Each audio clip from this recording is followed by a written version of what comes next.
Joj, Dan, koliko bom užival zdaj. Ja, ne veš, to žena tudi reče vedno. Ja, koliko bom uživala zdaj. A slišal, ne? To najbolj.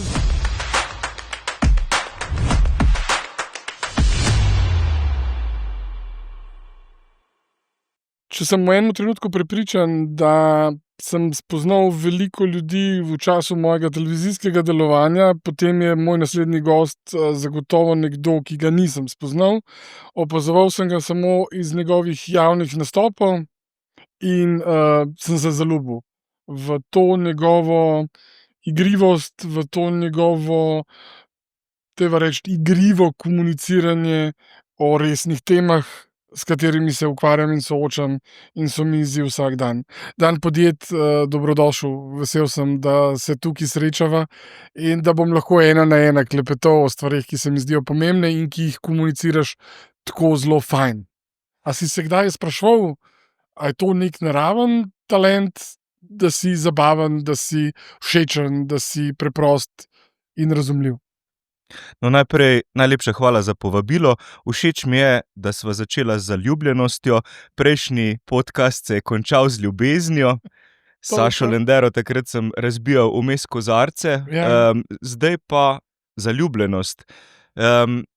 In glede tega, kako komuniciram z javnostjo, priznati moram, da se temu kar posvečam. Tako v praksi, kot tudi v teoriji. Ni mi vseeno, kaj povem in na kak način. In mogoče gre za kanček talenta, to priznam, tudi zato, ker je bil moj oče gledališki igralec, Miro Podjed, ki je nastopal v celjskem gledališču, tako da mi odri niso povsem tuji. Mimogrede, mislim, da sem bil v 4. razredu osnovne šole, ko sem nastopil v gledališki predstavi Oskar in morska deklica v vlogi malega Oskarja in takrat je bil moj oče v vlogi mojega dedka, tako da so ga za eno generacijo postarali in sva skupaj nastopala na odru. In tudi želel sem si biti pravzaprav gledališki igralec, celo ob koncu srednje šole sem se pravzaprav opravljal sprejemne izpite na AGRFT, torej na igralski akademiji in želel postati, tako kot moj oče, dramski igralec. Žal je bila tisto leto konkurenca v finalu, kamor sem prišel, res huda. Marko Mandić, Uroš First, Uroš Smolej, če naštejem le nekatere od moških. In takrat mi žal ni uspelo prodreti na odre, ampak ne bom rekel žal, pravzaprav na srečo. Jaz mislim, da imam neko drugo poslanstvo v življenju, da na drug način, tudi na odrih, konec koncev pa pod žarometi, pa pred kamerami, delim to, o čemer razmišljam, o čemer pišem, o čemer sicer predavam. In sem vesel, da ljudje to slišijo, cenijo. Mimogrede, samo še to, moja mama je bila pa radijska novinarka na Radiu Celje in tudi po njeni poti sem vsaj deloma šel in bil tudi novinar, takrat še pogodbeno, na Radiu Slovenija od leta 1999 do 2003, tako da mi tudi mikrofoni na srečo niso povsem tuji in se tudi pred njimi, upam, nekako znajdem. In te medijske izkušnje mi koristijo tudi zdaj, ko sem bojda znanstvenik. A se dojemaš kot znanstvenika? Se ti zdi, da te teme, ki se jih dotikaš, da jim pristopaš z te znanstvene faze oziroma pozicije? No, seveda se trudim to, o čemer govorim, tudi podkrepiti z nekimi dejstvi. Ne želim govoriti na pamet. Zdaj je tista tema, o kateri zadnje dni, tedne, pravzaprav mesece največ govorim, o tem, ali prekomerna uporaba zaslonskih naprav, telefonov recimo, škodi ali nam koristi in do katere mere. In zdaj, če nimamo nobene podlage, nobenega dokaza za to, da nam bodisi škodi, bodisi koristi, potem o tej temi ne morem govoriti kot znanstvenik. In zato seveda skušam poiskati čim več podatkov, ki pričajo o tem, kaj se dogaja z mladimi. o statistikah, ki govorijo o tem, koliko časa preživimo odrasli pred telefoni, ker najslabše se mi zdi pridigati mladim, da so ves čas pred telefoni, in kar sem ugotovil tudi v teh javnih nastopih, da odrasle najbolj šokirajo in fascinirajo podatki o tem, koliko so sami pred telefoni in v kako intimnih situacijah, recimo med spolnimi odnosi, 10% ljudi pogleduje na telefone in 20% med tistimi. Ok. A je to res možen? Kako? Ja, ta podatek sem šel pa 10%. večkrat preveriti. Ja. In 20% tistih od 18. do 34. leta. In jaz sem se šel tej temi res prav posvetiti, poskusiti dobiti dokaze, raziskave, ki o tem pričajo. In ja, mislim, odgovor je, res je. Ampak to ne pomeni seveda, da ljudje med občevanjem ves čas zrejo zgolj v telefon, temveč gre za to, da v intimni situaciji Naredijo selfie. ne naredijo selfie. Mogoče se kdo štopa v tistem trenutku, mogoče kdo, ne vem, odpisuje šefu, ker skuša združiti prijetno s koristnim in odgovarjati na službeno elektronsko pošto, mogoče si partnerja dopisujeta, ker si ne upata nekaterih besed izreči na glas. Ampak dejansko glavni razlog, zakaj ljudje pogledajo med seksom na telefon, pa je, ker takrat dobijo potisno obvestilo. Ping! Ne, in ta znak je tako močan, da dejansko ljudje ob tem trznejo, stegnejo roko in primejo telefon, pogledajo, kaj se je vendar zgodilo.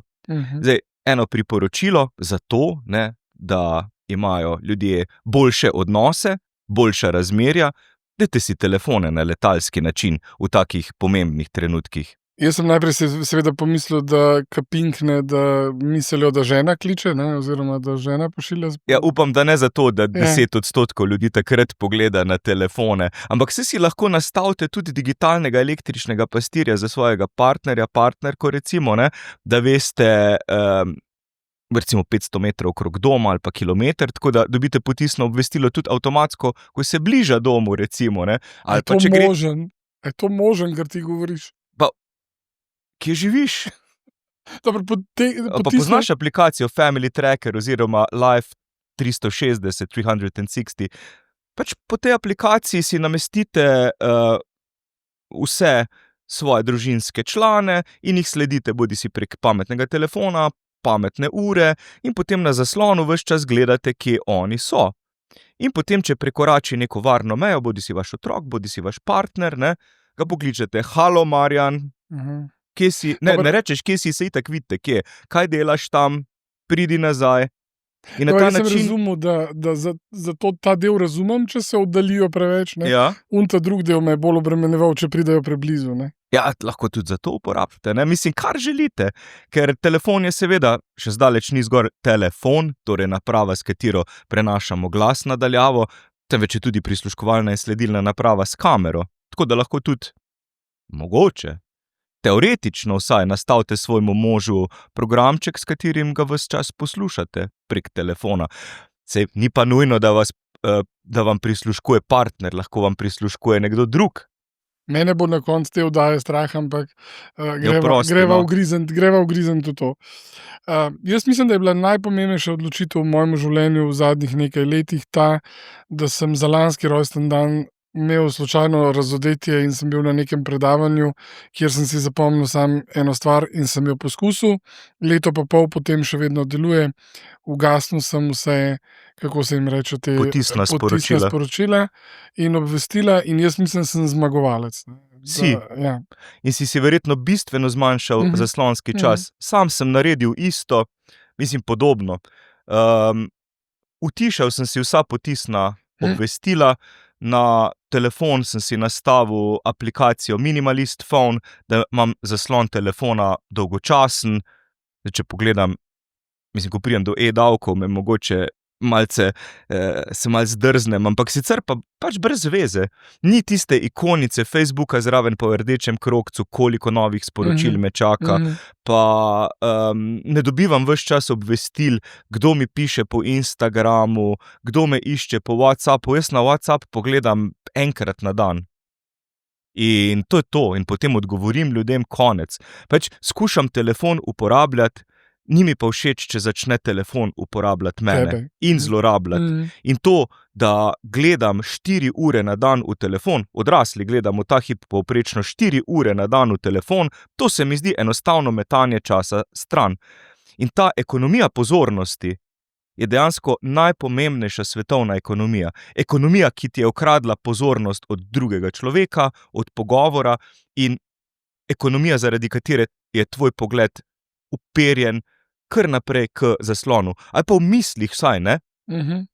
Ker pač raziskave dokazujejo tudi, da če imaš ob sebi knjigo, recimo, ne, in pa telefon, ne moreš brati. Oziroma ti padejo kognitivne sposobnosti, ko rešuješ neke teste. Če imaš že telefon v žepu, raziskava med študenti je pokazala, če so imeli telefone v žepu, so bili njihovi rezultati na testih slabši. Zakaj? Ker je vsa pozornost tam in ker ni pozornost na problemu. Isto je verjetno v partnerskih odnosih, si predstavljam, da imajo boljšo intimo verjetno tisti, ki odstranijo telefone iz spalnice ali pa jih dajo vsaj na letalski način. In nisem sam vedno med njimi, priznam. Jaz imam občutek, da se od takrat naprej jaz odločam, kdaj želim iti pogledati, ne, na to ikono oziroma svoja sporočila, ne. Da jaz kreiram trenutek oziroma čas, ko bom to naredil, ne pa ta zunanja situacija, ki je prej diktirala moj ritem, ne. Se spomnim, da sem delal, pa je zapiskal telefon, pa se mi je zdelo nujno pomembno, da pogledam, čeprav nisem vedel, kdo je na drugi strani. Pa verjetno ni bil vedno predsednik Združenih držav Amerike, da bi ti pisal v tistem trenutku, ne. Večina obvestil, ki jih dobimo, so nepomembna. Mogoče se nam v tistem hipu zdijo pomembna, ampak a ni bolj pomembno, da si tam, kjer si, s komer si? In Nir Eyal, avtor knjige Hooked, Zahakljani, je v tisti knjigi predstavil, kako zahakljati ljudi ravno v to zanko potisnih obvestil in občutka, da moraš takoj odgovoriti, ne. On je bil soavtor te zanke, ki so jo potem uporabili pri razvoju Instagrama, Facebooka in drugih omrežij. Kako nas zahakljati? No, in pazi, kaj se je zgodilo potem. Približno 10 let po izidu te knjige je ugotovil, da se je sam ujel na lastno zanko. Sam ni imel več pozornosti na ljudeh, za katere je vedel, da so najpomembnejši. In tam je bila recimo njegova 6-letna hči in jo je vprašal, kateri super junak ali pa super junakinja bi pa ti bila, če bi si lahko izbrala. In ona mu je hotela odgovoriti na to vprašanje, pomembno vprašanje. On je pa v tistem trenutku dobil potisno sporočilo, ping! In rekel, čakaj, sama. Začel odgovarjati in ko je poslal pošlji, pogledal, ni bilo več. Šla je. In zgubil je ta res pomemben trenutek. Biti tam s svojim otrokom v tistem trenutku. In jaz mislim, da tega res ni vredno nobeno obvestilo, da prekineš ta trenutek, to razmerje s človekom, ki je verjetno ena najpomembnejših oseb v tvojem življenju. In zato mislim, da se moramo v nekaterih situacijah nujno izklopiti in biti samo ljudje, odložiti naprave in biti drug z drugim v intimnih situacijah, v pridruženju s prijatelji. Se tudi veš, kako se počutiš sam, če recimo si v restavraciji, se dobite s prijatelji ali pa v gostilni, pa dajo vsi telefone na mizo in potem dobi eno obvestilo, pa začne vmes med drugi nazdravljajo, on pa odgovarja.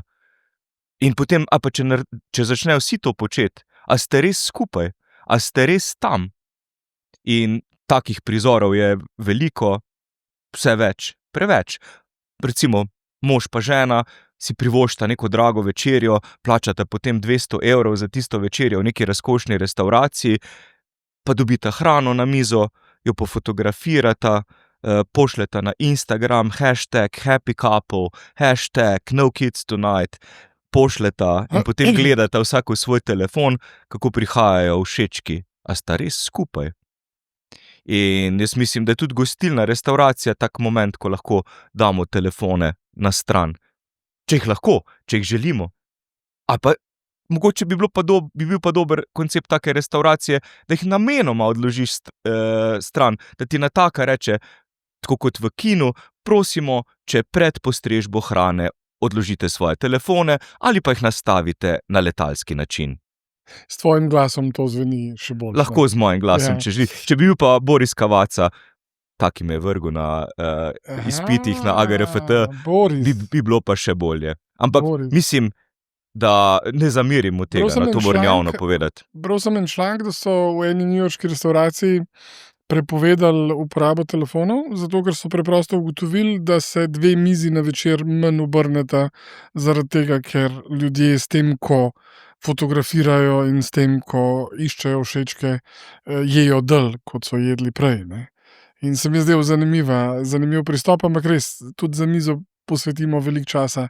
in Pa tudi veliko v Ljubljani vem, da je neka kavarna, ki ne dovoli uporabljati računalnikov, ko ti postrežejo kavo. Zakaj? Ja, zato, ker potem ljudje žulijo tisto kavo ure, sedijo tam, se ne pogovarjajo z nikomer, sami so, zavzemajo celo mizo. Ampak hkrati imamo pa tudi, pazi, zdaj trend solo eating oziroma samostojnega obedovanja.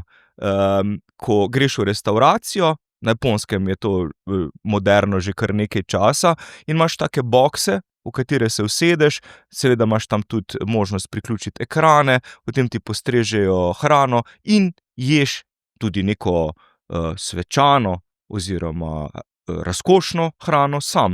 In to se mi zdi zelo nenavaden obrat. To, da postajamo na nek način vse bolj povezani, a hkrati vse bolj oddaljeni, vse bolj izolirani. To me tudi raziskovalno fascinira, ta dvojnost sveta, da smo, kot pravi Sherry Turkle v knjigi Alone Together, skupaj, a vse bolj sami, osamljeni. Ker meni je tudi, ne vem, če greš jest, se mi zdi to trenutek, ko se podružiš z nekom. Včasih srečaš kakega naključnega človeka in mu, ne vem, nastane neko novo razmerje, neka nova zveza. Mislim, da to potrebujemo še vedno. To, tudi srečanje v fizičnem prostoru, seveda. Vem, da imaš sina, ki je bil zdaj 18, ne? Imam 3 sinove. Ja, 2 sta mlajša, ne, od njega, on je najstarejši. Po zadnjem štetju so, ker moram razmisliti res, koliko so stari, 18, 13 in 11 let, ja. Drži. En je polnoleten. Koliko dober oče poskušaš biti ali pa si v tej dinamiki, ko se pogovarjava v tem, da znaš vpogledati tudi v te pasti digitalnega in jih pozicionirati na način, ker digitalizacija oziroma vse te tehnologije ne povzroča avtomatično samo slabih. Seveda ne. Mislim, najprej moram povedati, kak človek sem. Sem tehnofil in infoholik. Zato sem si nastavil vse te blokade. Blocksite sem si nastavil v bistvu starševski nadzor samemu sebi in ženi zaupal šifro starševskega nadzora, da sam ne pogledujem na telefon. Ne hecam se. In jaz sem parkrat v življenju kar globoko padel v zaslone. Najprej, ko sem bil še najstnik, pravzaprav osnovnošolec, ko so mi starši kupili računalnik ZX Spectrum in že takrat sem ure prebil pred zaslonom, pred televizorjem, kamor sem imel priključen računalnik. Potem v srednji šoli, konec srednje šole sem padel v PC in to se je nadaljevalo še tudi potem med študijem na fakulteti, ko sem res globoko padel v igro Civilization 2 in postal zaradi te civilizacije čisto neciviliziran in igral to igro 17 ur dnevno, ne hecam se. Pač zbudil sem se, šel pred zaslon, igral, samo še eno potezo, vsak, ki pozna to igro, ve, o čem govorim, in potem šel spat in vmes naročil kako pico, po telefonu seveda, ampak ne prenosnem, ampak tistem žičnem telefonu. šel na stranišče in potem spet pred zaslon. Tako da to je bilo kar nenavadno obdobje, ko sem videl, kako mene tudi potegnejo tovrstne digitalne vsebine in kakšne so tudi prednosti in pasti digitalizacije. Tako da razne finte poznam, no to sem hotel reči tudi iz prve osebe in kot starš vem, da ne moremo preprečiti vnosa vseh tehnologij v naš dom, tudi tega si ne želim. Želim si, da so moji otroci seznanjeni z napredkom, da razvijajo ta napredek, da so soudeleženi v njem in skušam biti čim boljši starš, tudi svojo ženo, tudi da nam zdaj sam sebe tu izpostavljal, skupaj skušava biti čim boljša starša vsem otrokom. Prvi je iz prvega zakona, dva imava pa z sedanjo ženo, ampak vsi trije otroci so najini in tudi na srečo imamo z bivšo ženo vsi dobra razmerja, ker tudi za razmerja z bivšimi si je treba čas vzeti, kot pravi Šifrer, in jih negovati. Negujem pa tudi razmerja s svojimi otroki, ker pač oni so druga največja ljubezen mojega življenja. Prva žena, to moram vedno poudariti, druga otroci, tretja knjige. In za otroke si res vzamem čas in preživljam čas včasih tudi zato, da igramo skupaj računalniške igre. Recimo Mario Kart igramo skupaj, igra na Nintendovemu Switchu. Zakaj? Ker se mi ne zdi nevzgojna. In potem skupaj igramo to igro ali pa kakšne kvize recimo, in žena je pa sploh dobra v Mario Kart, jo moram pa res tudi pohvaliti. In potem so otroci tudi kar ponosni nanjo, ko ona zmaga recimo, ko ona dobi pokal v kakem turnirju. Ja. In tako da, mislim, upam, da mi predstavijo tudi vsaj delček teh svetov, ki jih ustvarjajo sami, tudi digitalno. Pokažejo mi, kaj so naredili v Minecraftu recimo, kakšne graščine, nore stvari gradijo, fenomenalne.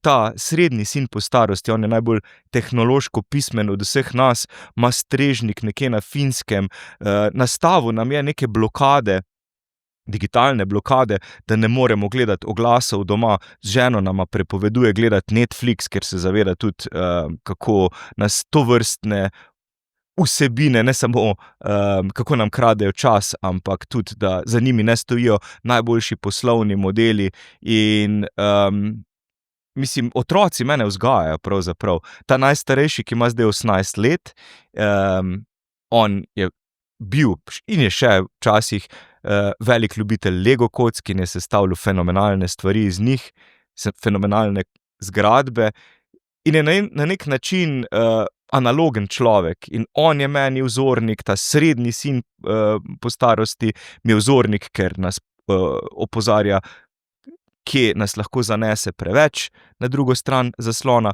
Najmlajši je pa športnik. Ki vas pa spet odpelje ta je pa zgodba zase in vsak je zgodba zase. Ta najmlajši je državni prvak celo v sabljanju, mislim, da 2-kratni državni prvak in rekel je, da ima samo 2 cilja v življenju, da bo imel črni pas v karateju pa medaljo na olimpijskih igrah v sabljanju. Tako da skromni cilji, ne. No, ampak vse lahko, ne? Vse je lahko. Če je lahko? Ja. A za njega, če je lahko? Misliš, da ne? Da vse lahko dosežemo, vse te cilje, ki jih manifestiramo. Jaz se malo tako težko gotam slino, zato ker vem, koliko to stane, tudi prvič časa pa denarja, tudi starše. Tako da ja, upam, seveda, jaz navijam za njega na turnirjih normalno in z ženo oba doživljava infarkte tam, ko spremljava te tekme. Tako da, ja, mislim, jaz jih podpiram neskončno svoje otroke, to sem hotel reči, neskončno. Ampak greva, ta knjiga ima fuluška naslov, ne, Tesnobna generacija, ki nama nastavlja pravzaprav izhodišče za razmišljanje o tem, ker jaz sem se najbolj ukvarjal s tem, kaj te želim vprašati v kontekstu tega, kako pravzaprav postaviti oziroma kako nastaviti, kaj je prav in kaj je narobe, ker se mi zdi, da smo tudi mi soočeni s tem generacijskim preskokom, ki nas je, sploh mene, ker sem tehnično bolj, počasen, prehitel. Jaz vidim, kako moj sin 11-letni razume tehnologijo, razume tehniko, kako pravzaprav mi kot starši lahko razumemo, kaj je prav in kaj je narobe. Jaz mislim, da je prav, da tudi kot starši postavljamo meje in hkrati nastavimo ogledalo sebi.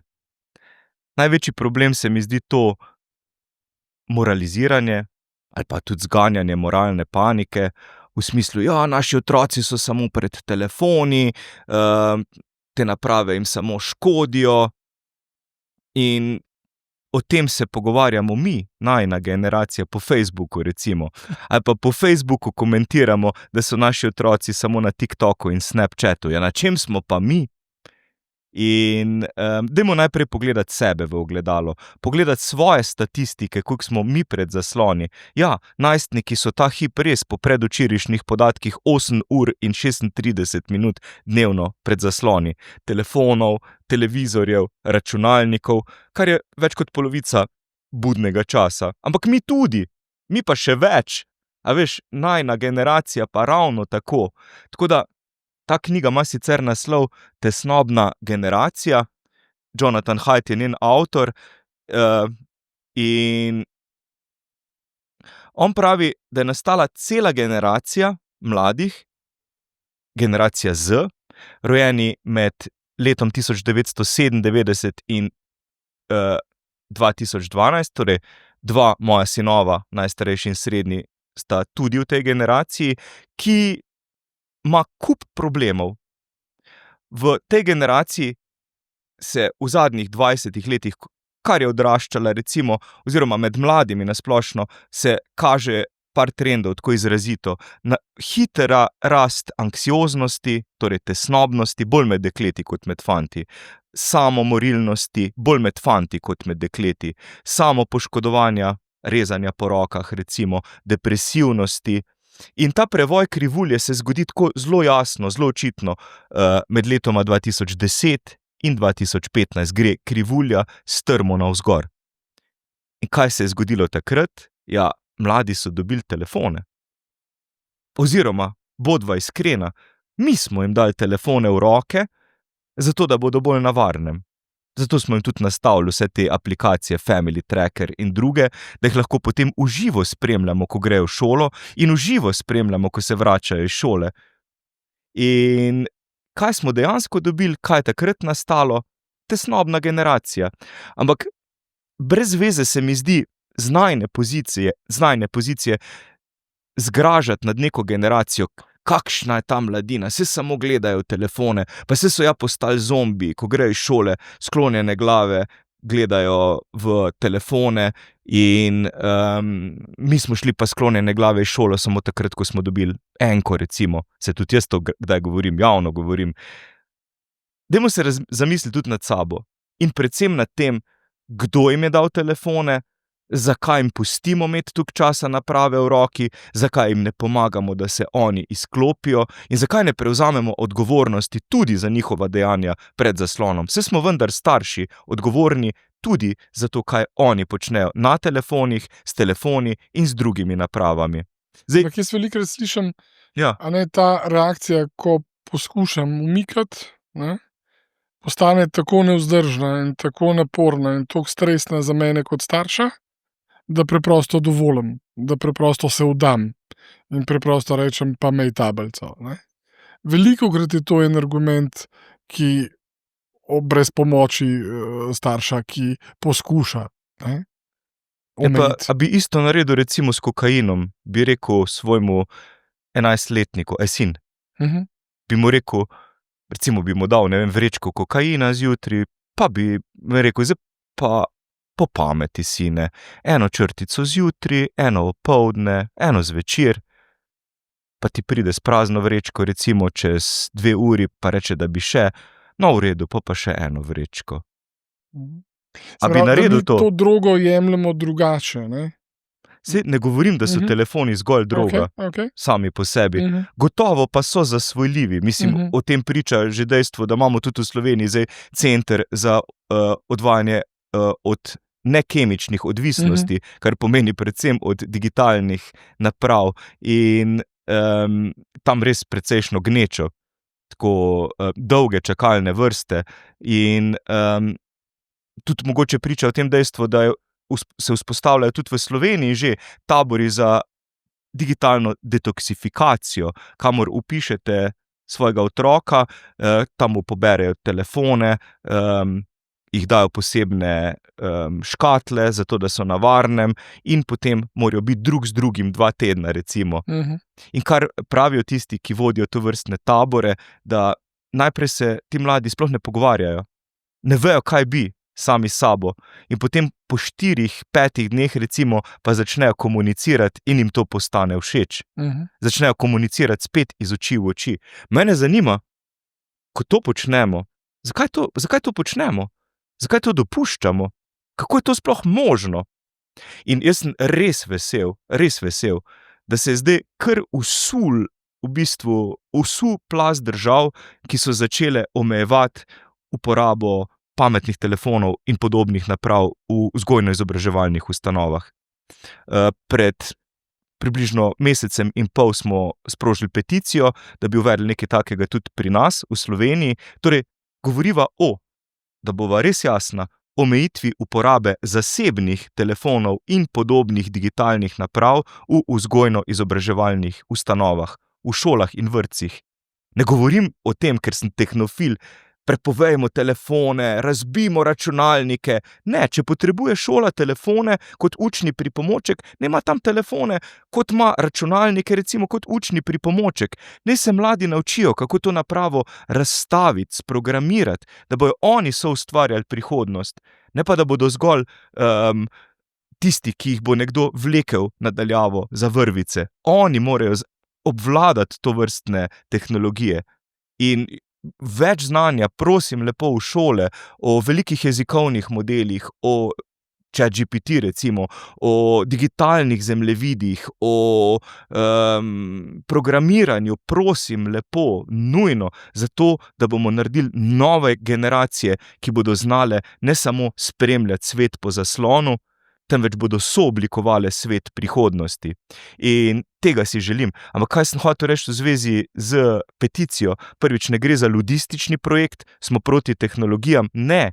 Ampak Čeprav se včasih tako dal čutiti, ne? Se zdi, kot da je, in se mi zdi fajn, da to govoriš, da razložiš, da temu ni tako, ne bova se žigala računalnikov in ne.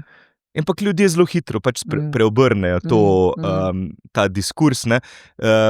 Pred kratkim smo imeli tudi na televiziji Slovenija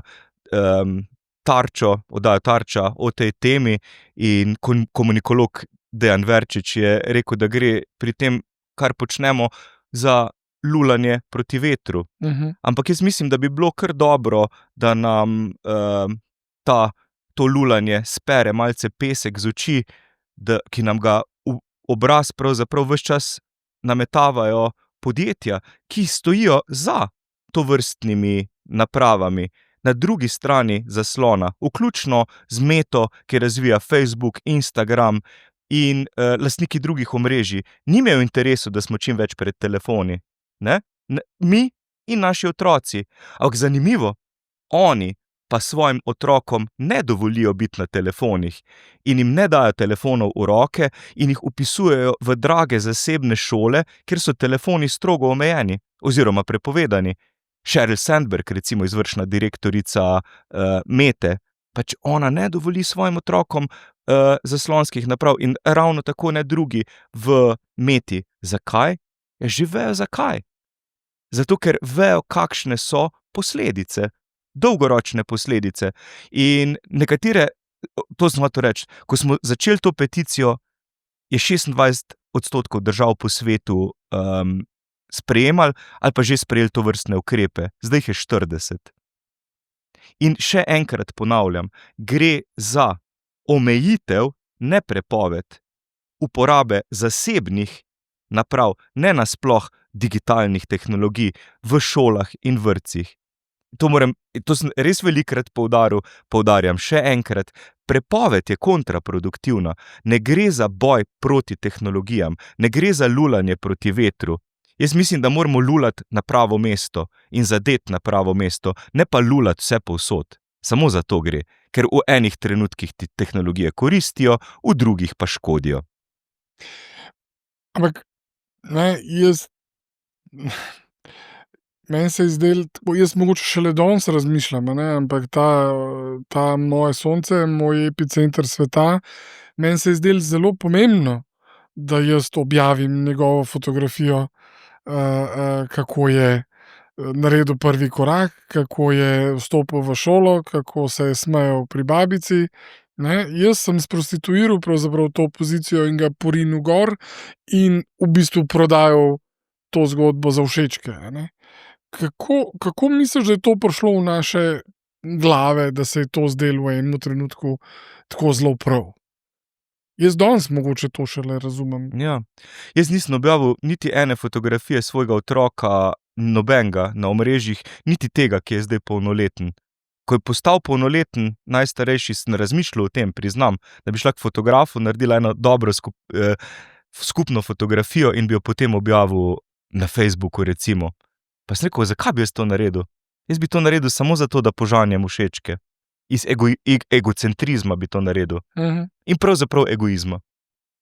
In sem rekel, brez veze, pozabil na to. In že itak so se naša življenja spremenila v resničnostni šov. Že pri najstarejšem otroku, ko se je rodil, me je porodna babica vprašala, ko je prišel na svet, a ga ne boste fotografirali? Jaz sem ga gledal, pa ne bil čisto vijoličen, pa zguban, pa sem rekel, mogoče bi ga jutri, no, ne vem, če bi ga danes, ker ko pridete na svet iskreno, niste najlepši, ne, tisti dan. Ampak meni je bil veliko bolj pomemben nek drug trenutek, ko sem z tega otroka prijel in je on pogledal mene in jaz njega. In jaz tega trenutka ne bi hotel zamuditi z gledanjem v telefon, snemanjem. No, pri zadnjem, ko ima pa zdaj 11 let, torej pred 11 leti, me pa porodna babica, verjetno ni bila ista, vprašala, a imate vi tudi TV ekipo s sabo? Pa kaj? Kako TV ekipo? Rekla, ja, prej sem ene poslala ven, zato ko je imel oče kar TV ekipo s sabo, ne, ker je hotel cel prizor posnet. In potem jaz razmišljam, ja pa, vraga, komu to potem kažeš? A to na družinskih srečanjih? A to na kakih novoletnih zabavah? A pa, ne vem, ženi za obletnico poroke ji pokažeš, kako je rojevala? Ne vem, vseh trenutkov pa vendarle ni treba Ampak dobro, za sekundo si se zabeležiti. vseeno vprašal, če si čuden, ker nisi imel TV ekipe s sabo. Ja, seveda, se zdaj, ko vem, ne, bom vas poklical verjetno, da Pri naslednjem. ne bo naslednjega. Pri vnukih lahko pridete snemat, hecam se. Ne rabim snemalcev. No, ampak, a je družbeni konstrukt v enem trenutku nastal, da se ta večerja, ta govej zrezek ali pa ta jastok ni zgodil, če... Ja, seveda se je, ampak posluš. Jaz sem imel eno punco, ki mi je razlagala, da zbriše objave, ki imajo manj kot 3000 lajkov. Kaj? Da so to za nič objave. A veš, kako je razmišljala, ne? Kako? Retrogradno grem 3000? nazaj. Jaz iz svoje pozicije egocentrične Koliko jih imaš razmišljam. ti, no, povej. A zdajle? Bom pogledal No, za sem vedel, zadnje. da bo praktično, če ti pustim telefon zraven. Ja, ne morem, ker sem si ga dal na letalski način, ker je to sam tako pedagoški element, da ga kažem, ne. razumem. Ker imam tudi tole, kar midva zdaj delava za neko intimno situacijo, kljub temu, da sva pred kamerami, ampak se mi zdi, da če bi imel pa zraven motilec, ki mi vsakih 10 minut naredi ping, pa se jaz tudi ne bi mogel posvetiti pogovoru. Ampak jaz mislim, eno priporočilo, dajmo se spet zgledovati po tistih, ki tkejo omrežja, v katera smo se mi ujeli. Recimo, a si kdaj videl otroke Marka Zuckerberga? Ne. V obraz gotovo ne, ker če jih objavi, vedno prekrije njihov obraz s takim ogromnim smeškom. Zakaj? Že ve zakaj. Ker takrat razdamo njegovo podobo, zavedno. In na nek način ustvarjamo jumbo plakate in mi ustvarjamo vsebine, s katerimi pa služi nekdo drug. Ne? No, To se mi zdi, Zdaj si me pripeljal tja, ja. ki se mi zdi zelo zanimivo. Ne? Nesrečni ljudje kupujejo več, Ja? nezadovoljni ljudje kupujejo več, TikTok in ostala ekipa jim postavlja, kaj je tisto, kar je definirano kot sreča, ali pa kaj je tisto, kar je lepo. Ja? In na drugi strani nekdo izstavi fakturo. Nekdo izstavi fakturo za mene nesrečnega, ki bom kupil več krem z botoksom, več naročnin za fitness, verjetno. A ti uporabljaš botoks? Ne, tudi fitnessa ne. Ampak, Jaz hodim zdaj na party aerobiko. wow, Ja. tle je tudi nekaj posebenega. Se mi zdi, da si ti ena taka mala revolucija. A se ti zdi, Ja, ali kaj tako, zaradi party aerobike? Ne, ampak hodim zato, ker sem pregledal, mislim, gotovo sem, da moramo v nekem Kaj pa delamo momentu. tam na tej partiji aerobiki? Delamo, Ja. lahko se Ja, pridružiš. no, saj zato sem Ja. mislil, kaj nec rab, za prijatelja sprašujem. Aha, ja, poslušamo glasbo in plešemo, ne? Okay. Tako kot je bilo to v 80-ih letih. Se je bil nek film z Johnom Travolto, poglej ga, da se boš spomnil, kako je to izgledalo. In pol, Trak si moraš dati v lase, ga maše in oprijete hlače in ti potem si greš s na... trakom in z gnehi hicam se. Ne, ampak kaj sem hotel reči, to moram povedati, no? Pa ne, da moram, Ja, ampak ja. bi rad.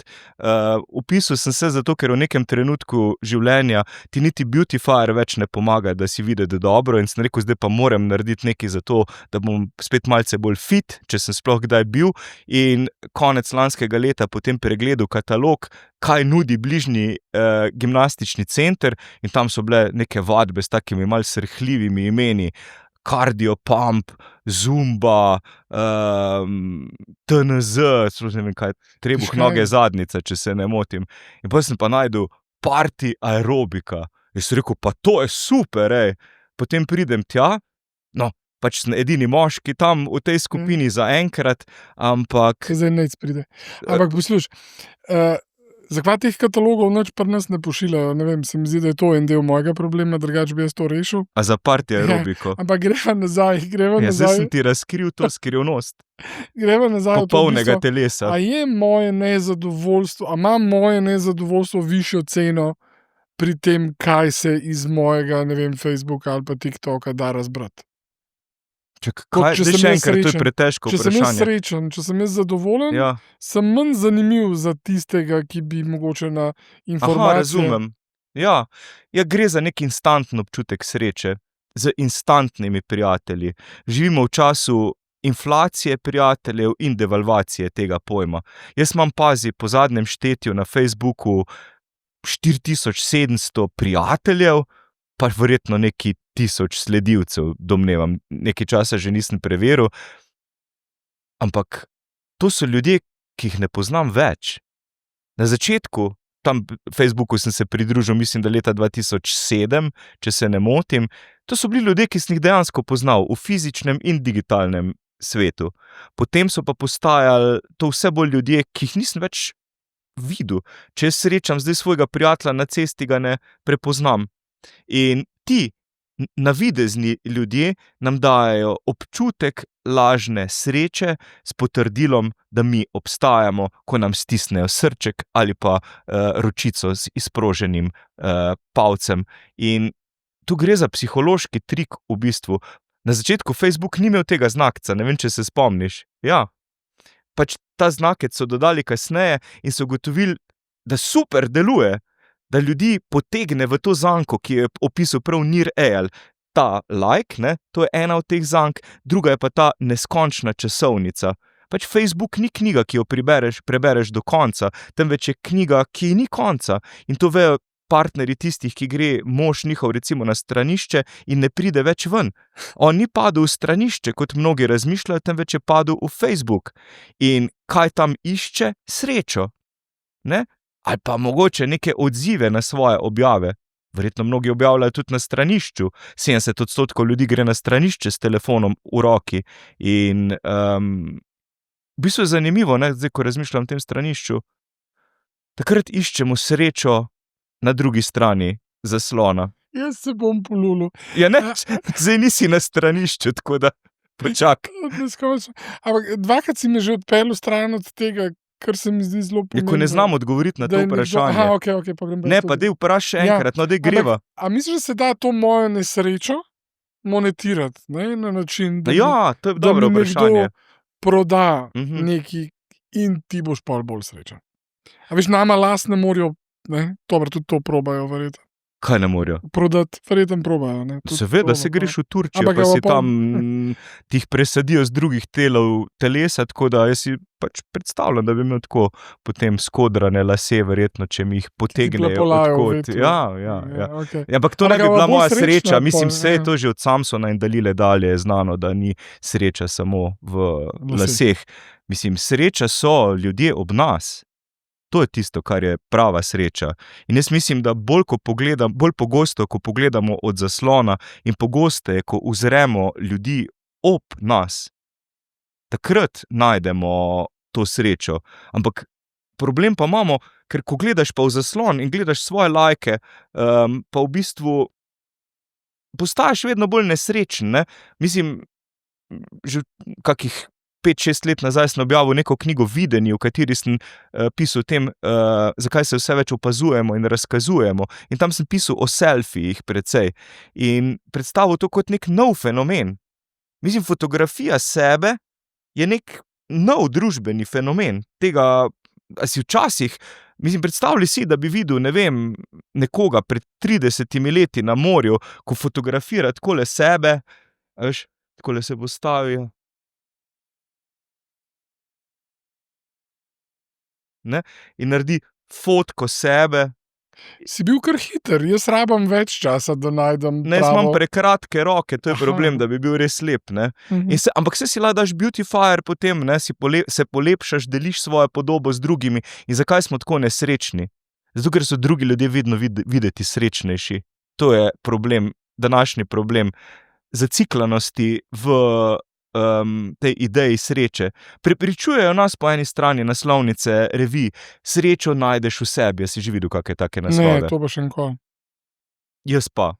A nisi še nikoli? Seveda, No. vsaka se mi zdi, da to sporoča. Seveda sporoča, zmislil, da si to res rekel. tako, okej. Ja. Tudi lulat me ni prej, ampak v redu. Okej, jaz vsemu verjamem, kar mi reče. Tudi Damjanu Murku sem verjel, ne, ko mi se je Da pol zna čudil. pet. Ne, dobila sva se za to knjigo Videnji, sva imela intervju v Mariboru, ne, in potem sem mu rekel, mislim, jaz sem si res prebral vse te njegove knjige, njegovo avtobiografijo Srečen, ker sem moški in vse te njegove prigode, vključno s tem, kako je, mislim, da oponašal Sašo Lendero, če se ne Ne, motim. Helena. Ne, mislim, da je on omenil Sašo Lendero. A res? On je, ja, v Pa svoji je pa slab dan. akademiji šlepanja na zvezde povedal, da se moraš vedno na nekoga našlepati. Ja. In mislim, da je rekel, da on tako oponaša Sašo Lendero. Ampak dobro, to je druga tema. Tle Ampak si padel na izpitu, ampak jaz on me je prepričeval, ne, Ja. on me je prepričal, ko je pisal, da si je pač svojega orliča spustil iz gnezda, ko si je odstranil dlake na intimnih predelih, ne, pa sem ga vprašal, a to res, a je kaj, ne, v tem najinem pogovoru, rekel, pa ti pa vse verjameš, kar piše, ne, tako da, veš, kot znanstvenik pač verjamem, če piše v knjigi, hitro verjamem tovrstnim podatkom. Okay, Ampak zdaj sem te spet zmedel, pa ne ja, veš, čist. ne vem, kaj si me vprašal, ti pa tudi ne. Ja. Ne, hočem ti reči samo to, da, veš, jaz ga dojemam kot nek produkt, ne, ki so ga takrat tiskani mediji, danes mogoče celo elektronski potrebovali za to, da so lahko ustvarjali neke zgodbe. Damjan Murko? Ja, Mislim, ja. on je fenomen. Ja, jaz mislim, da mu je treba dati kapo dol, ne. Ja, Ja. se strinjam. Ampak, a je to iluzija, o kateri se mi zdaj danes pogovarjava, da je ta svet, ki ni resničen in se dogaja na telefonih, ali je to vendarle ni čist res, ne? To, kar si rekel, malo popravimo svoj obraz, malo najdemo boljšo luč, malo boljši kader in potem smo srečni? Ne samo, da ni resničen, je prekleto resničen. Je resničnejši od fizične resničnosti in to je največji problem današnjega sveta, da verjamemo bolj tistemu, kar je na zaslonu, kot tistemu, kar vidimo z lastnimi očmi.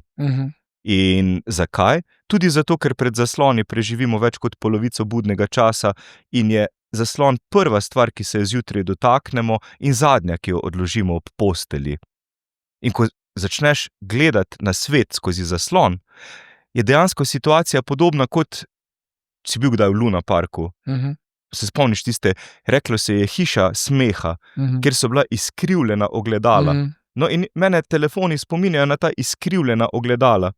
Zakaj? Ko pogledaš na Instagram, recimo, vidiš tuje podobe, ampak to so vedno podobe ljudi, ki so videti bolje kot v resnici, kot fizično v resnici.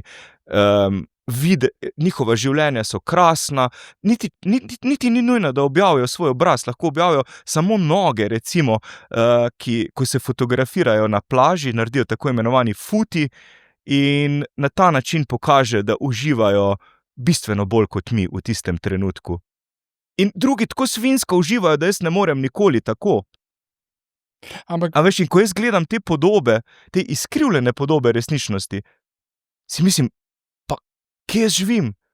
Mislim, jaz ne morem nikoli konkurirati drugim, niti z dosežki, niti z dopusti, niti s krasnimi fotografijami. Saj res potem srečaš sošolca iz srednje šole, pa se oba ustrašita drug drugega, ker sta videti tako dobro na Instagramu. Ne? ja, sam ti moraš razumeti, veš, ti si tle nesramen dan, ne? Do koga? Do mene. Zato, oprosti. ker mi futiji, ne? A ti futije delaš? Ja, zdaj to imam težavo s tem, ker imamo celo ime očitno, ne? Imamo tudi food fetiš, to je zdaj pač To pa vem, popularen samo tam nisem podžanr, doma. Ampak očitno tako da sem lahko futi- začneš to monetizirati mogoče, kot poslovna Ja, ideja. To imam eno stranko, ampak v redu. Ne, jaz sem futi, očitno sem futi, zato ker se mi zdi, da pač ta cela podoba mene na plaži bi bila manj zanimiva kot samo moj fut, ne? Ja, objaviš najboljše od najboljšega, ne? Verzijo sebe. Ja. Ja, to je to. Mislim, A ti kot antropolog, daj mi reči, no, a imaš ti upanje za to, da to se bo v enem trenutku modificirali in preoblikovali v nekaj drugega in ne bomo šli v to smer, v kateri se zdaj tako malo. Sem vesel, da smo malo šale dodala zraven, ampak da se v ta kolesje začel nekam drugam vrteti. No. Ker Jaz to ne mislim- more tako iti. jaz mislim, da smo se začeli tega res zavedati. Pač to, kar opisuje ta knjiga Tesnobna generacija, je mogoče največji socialni eksperiment vseh časov. Naredili smo eno celo generacijo otrok ali pa mladih, ki otroštva niso imeli utemeljenega na igri, temveč na telefonu. To je socialni eksperiment. Kaj se zgodi s tako generacijo? In prej sem povedal, več tesnobnosti, več depresije, več samomorilnosti, samopoškodovanja. To je rezultat tudi tega. Ne govorim, da so telefoni in zaslonsko življenje edini razlog, da je nastala taka generacija. Eden od razlogov pa očitno je. In jaz mislim, da smo se začeli kolektivno zavedati tega, kako pomembno je preživljati čas fizično drug z drugim. To, kar počnemo po zaslonih, počnemo praktično zadnje 2, mogoče 3 desetletja. Vrsta Homo sapiens, midva torej, ki tule sediva, pa izjemno dobro komunicira v živo zadnjih 200-300 tisoč let. In to res dobro znamo. In to je tisto, se verjetno tudi sam veš, kar te res napolni. Nek pogovor s človekom, pa dotiki, stiki. Mislim, če se dotaknem tvoje slike na zaslonu, pa oprosti, no, ampak ob tem ne doživim takega stika, kot bi zdaj s tabo, razen če bi se mogoče tvojih nog na zaslonu dotaknil. Ampak, a veš, kaj mislim? Ljudje stik res potrebujemo. In zaslona se dotaknemo 2617krat dnevno v povprečju. 2000. Ja, ker pač telefoni štejejo, kolikrat se jih dotaknemo, ne? Kolikrat se pa dotaknemo človeka. In pravimo, da nimamo časa za drugega človeka. 5 let in 4 mesece bomo preživeli od 80 let pričakovane dobe na omrežjih. Pa pravimo, da nimamo časa. Nimamo časa niti za branje, in ne moremo brati zato, ker imamo ob sebi telefone. Tako da, kaj sem hotel reči, ljudje me začeli tudi to presedati. In ljudje iščejo mir in veš, kaj je zanimiv obrat? Zdaj so ljudje pripravljeni plačati za mir. Recimo, v Bohinju je nek hotel, ki zaračunava več, zato ker nima sobe z internetom. Včasih si plačal za to, da imaš internet v sobi, zdaj pa plačaš, da nimaš interneta v sobi. A ni to zanimiv obrat? In pazi, Absolutno. 2 leti nazaj smo organizirali neko konferenco na Braču, kjer smo imeli pravilo, vzpostavili smo ga. 3 dni bomo tam, brez selfijev, brez omrežij, brez telefonov, kar se zgodi na otoku, ostane na otoku. In jaz sem bil organizator takrat, ne, tisto leto, A to je na konference vseh Why the otokih? World Needs Anthropologists, ne, in sem rekel, pa to ne bo nobenega, to je bedasta ideja, ne. Pa so rekli drugi, dej, bomo poskusili vsaj, ne. In veš, kaj se je zgodilo? V enem dnevu se je hotelo registrirati več kot 200 ljudi.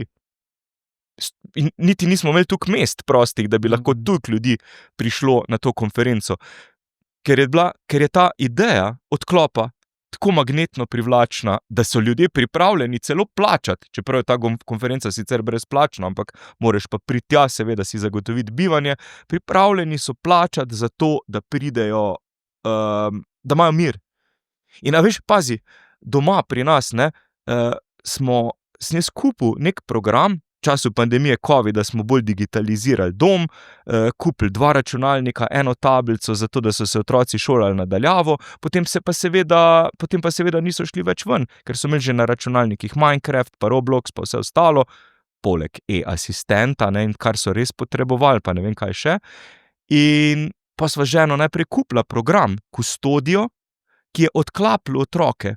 Tako da, po uri pa pol recimo, ne. Tako da sem spazi, najprej plačal, da imamo internet, pa plačal, da nimamo interneta. 2-krat sem plačal. Najprej, da smo bili priklopljeni, pa da smo odklopljeni. In pol en dan pridem v sobo, takole zvečer enkrat gledam, ne, pa ženi pokažem, da so otroci odklopljeni, pa ona misliš, da so res. Pa ja, se piše. Pa mi ni dal miru, grem tja, odprem sobo, vsi 3 na računalnikih. In jaz, kaj pa je to? Pa ta srednji, ko sem rekel, da je najbolj digitalno pismen, takole sedi. Ati, shekali smo te.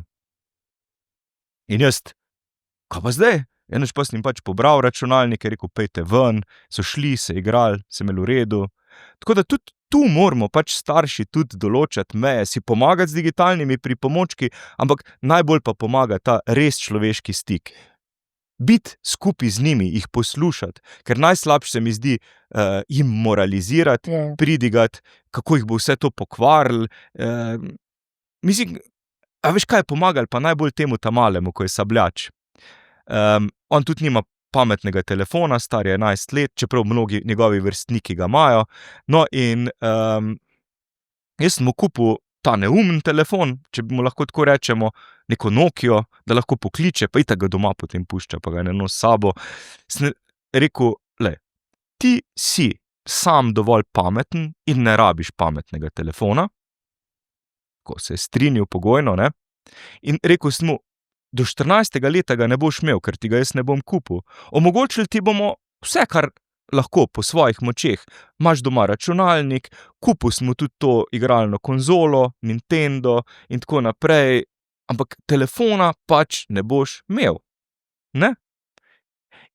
In okej, pač se je strinjal, ampak kaj mu je pa res dvignilo samozavest, ko so imeli pred kakima 2 tednoma v šoli na obisku policista, kriminalista, mislim da, ki jim je predaval o prednostih in pasteh tehnologij, ne. Potem je vprašal, kdo ima telefone že, pametne, pa so dvignili roke, pa je videl njega, pa je rekel, kaj pa ti? Rekel, jaz ga pa nimam, ker je ati rekel, da sem sam dosti pameten, pa je policist rekel, bravo, pametno, mu je čestital, pa je rekel, pa je še ta mali, no, pa tudi naš ati ima zdaj neko peticijo za odklop telefonov v šolah, pa za omejitev uporabe telefonov v šolah, potem ga je policist še enkrat pohvalil, bravo, pametno, in domov je prišel tako res ponosen, 5 centimetrov višji, ne, ker policist je pa še vedno neka avtoriteta. Mislim, za njega bolj kot predsednica Republike Slovenije, mogoče, ne. In ta obrat moramo narediti, pokazati svojim otrokom, če nimajo telefona, da so takrat svobodni, da so takrat, da je to dejanska vrednost in da si nekaj posebnega, da izstopaš, če si odklopljen. Kdo si lahko danes privošči biti odklopljen? Ja, tisti, ki tkejo omrežja, na katerih midva živiva in preživljava čas. Mark Zuckerberg recimo, ne, ko si je ogradil svojo parcelo na Havajih z 2 metra visokim zidom, prek katerega ne smejo letati niti droni.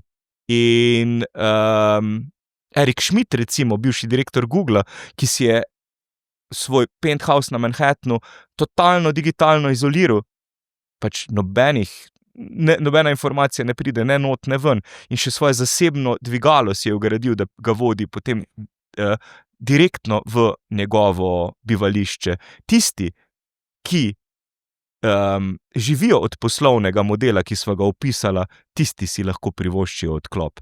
Mi si ga pa moramo. Toliko stvari je še ostalo neizrečenih, ampak če razumem, kaj ta knjiga počne tukaj, če razumem, kaj ta telefon počne tukaj, pol mi absolutno je jasno, da ta Tupperware na mizi je zato, ker je Ana prinesla toliko dobre piškote. In ti Tole? ja. Tako sem se subtilno dotaknil, veš, da sem ti dal namig, ne. To je pogojni refleks, veš, kot ta Pavlov, ne, Ivan Pavlov je bil ta raziskovalec, ki je raziskoval pogojni refleks, ko je zazvenil Zvonček, zvončkom, takrat so psi vedeli, da pričakujejo hrano in so se začeli sliniti. In podobno se zgodi recimo, ko dobite ta pogojni refleks po telefonu, ping, in takrat se začne mogoče vaš partner sliniti, ne, če je v tej neki intimni situaciji zraven, ko ga je zmotila, ampak ne zaradi vas, ampak zaradi telefona, v simbolnem smislu sliniti. Tupperware posodice pa nimam zraven zaradi hrane, ampak zato, ker imam s sabo tale štempelj, pa bi ti ga rad nekam pritisnil. Izberi si kam, ti si že precej poštempljan, vidim. Joj. Čakaj, da prideva nekako skupaj, pridiva bliže, dotakniva se. Takole. Da vidimo. Jaz upam, da se to vidi, ne? Deva takole, ti bom pritisnil tule. Zdaj pa moraš prebrati, kaj piše. Se ne bom znal. Zdaj pa zratam. Sreča ne najdem v sebi, temveč ob sebi. Ja. Koliko lepo, Dan. Koliko lepo. Sreče ne najdeš v sebi, temveč ob sebi. In ti si ena sama sreča, Dan. Ti si ena sama sreča in eno veselje. Sem ti hvaležen za čas, ki si ga namenil meni, pa tistim, ki so naju gledali. Se ti želim zahvaliti. Eno oddajo posebej bomo mogli še narediti o nasilju na internetu, o dogajanju med mladimi. Še imam tem za tebe, ne? In hvala ti za tole. Zdaj si daš lahko pretetovirati, se hecam, ali pa vsaj doma pokažeš. Ja, to že bom kazal. Kake 3 dni se pa ne smeš umivati. No, to pa ne bo težav. Dan, samo da so noge v redu. Dan, moji prijatelji iz Ave Meda, ki skrbijo za to, da lahko komuniciram in delajo svet boljši tudi zaradi tega, s tem, kar počnejo, so ti pripravili en darilček in da se ti zahvalijo za to, ker si Res, a lahko delil. pogledam? Ja, prosim, da si delil svoje To je sreča, vidiš. A vidiš, a ne? Ni razbijanje kozarcev dobro bilo. Čakaj, to je en parfum ali Boš kaj? videl, Ne. ne. To bo za ženo. Tablete en del. za? Ja, daj To sem že predej. v teh letih, ko dobivam skozi Prebe. neke oglase za tablete po elektronski pošti. No, a vidiš? Vitamini B kompleks. Ne Ja, se pa zafrkavati, super, a hvala. Boš videl krasno in še žena bo vesela. Bo. Dan neskončno hvaležen Pa še to. in vesel. Krasno. Veš, ti si ta pravi uporabnik, koliko sem vesel. Ja. Uh, Skrema proti staranju. A to je kak namik. Saj ker Beautifier uporabljam, veš, tako da kremo bom dal Kar 2 mogoče. filtra gor pa je. Ja, Hvala, Dan, lepo se imej, srečna. najlepša hvala. Srečno.